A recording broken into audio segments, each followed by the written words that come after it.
जय श्री चक्रधर।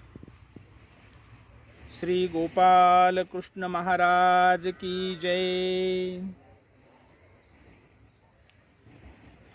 हमारे साधन दाता भगवान श्री चक्रधर स्वामी जी ने कहा है कि यह जो गीत है यह शास्त्र भगवान श्री कृष्ण जी की उक्ति है और इसके व्यतिरिक्त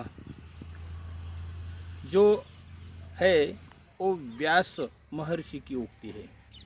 भाई गीता श्री कृष्णोक्ति येर अवघी व्यासोक्ति।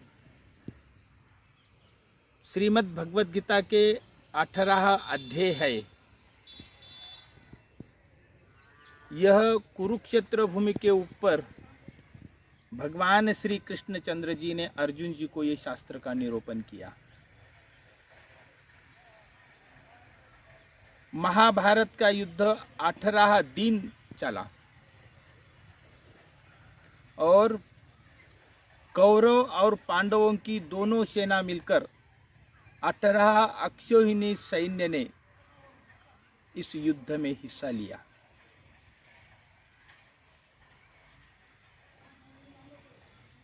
और अंतिम विजय पांडवों की हुई। इस गीता शास्त्र में भगवान श्री कृष्ण जी ने जो शास्त्र बताया, ज्ञान बताया, तो यह ज्ञान कृतयुग से लेकर कृतयुग में श्री हंस अवतार जी ने यह ज्ञान बताया, त्रेता युग में श्री दत्तात्रेय महाराज जी ने यही ज्ञान बताया और यही ज्ञान द्वापर युग में भगवान श्री कृष्ण जी ने बताया। तो इस गीता का चिंतन जब हम करते हैं तब हमें इसमें जो आश्चर्य दिखाई देता है, कई विषयों पर इसमें चिंतन है। इसमें जो श्री कृष्ण परमात्मा जो शास्त्र का निरूपण कर रहे हैं और अर्जुन, कुंती पुत्र अर्जुन यह निरूपण सुन रहे हैं। तो भगवान श्री कृष्ण जी जब अर्जुन जी को बताते हैं कि हे अर्जुन,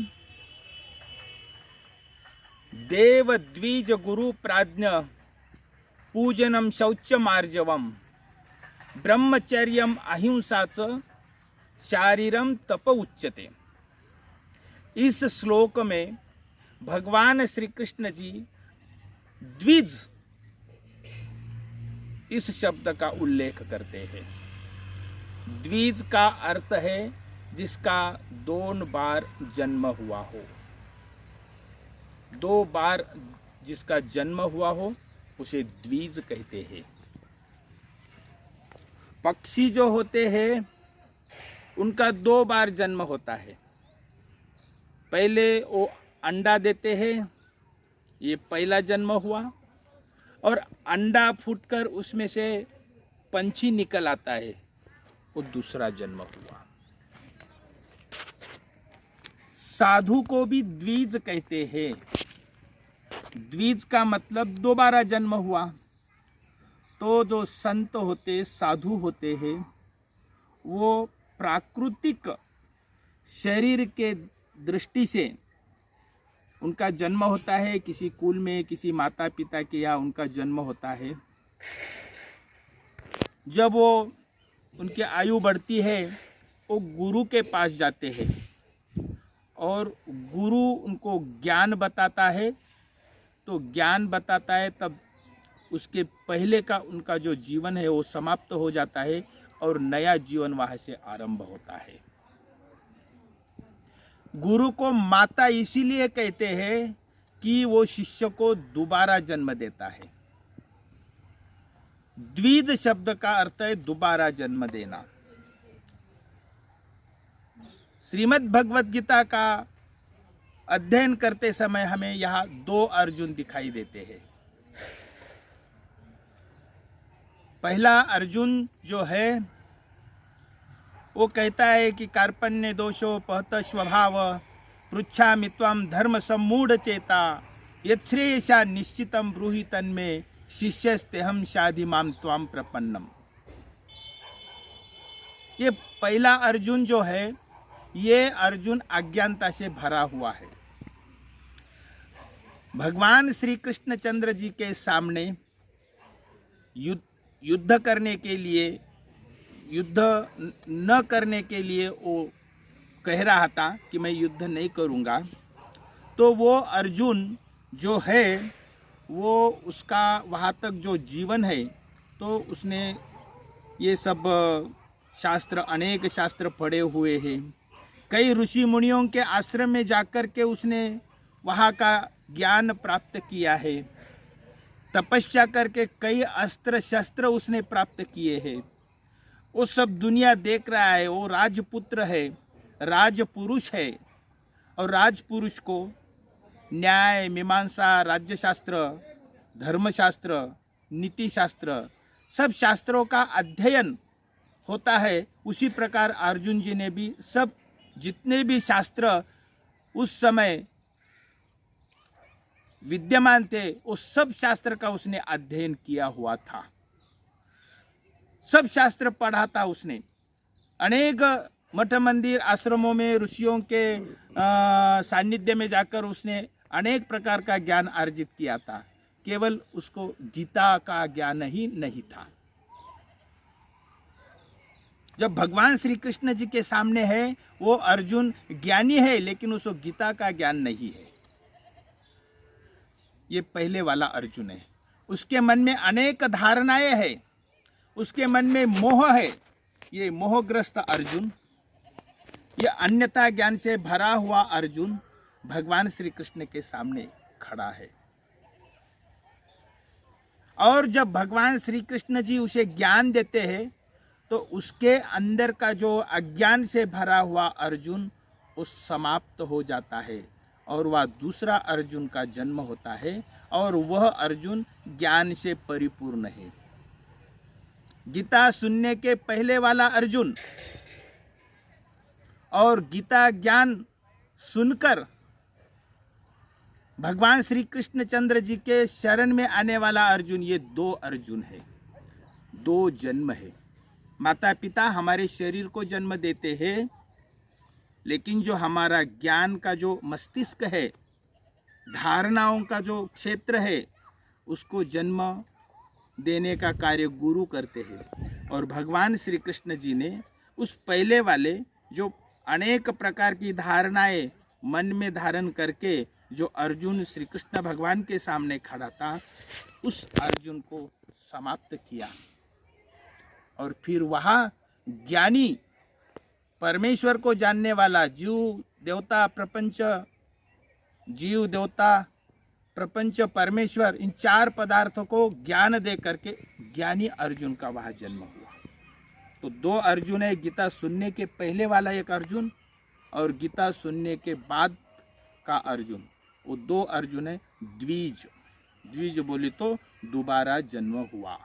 जिसका दोबारा जन्म होता है उसे द्विज कहते हैं। ज्ञानियों को भी द्विज कहते हैं।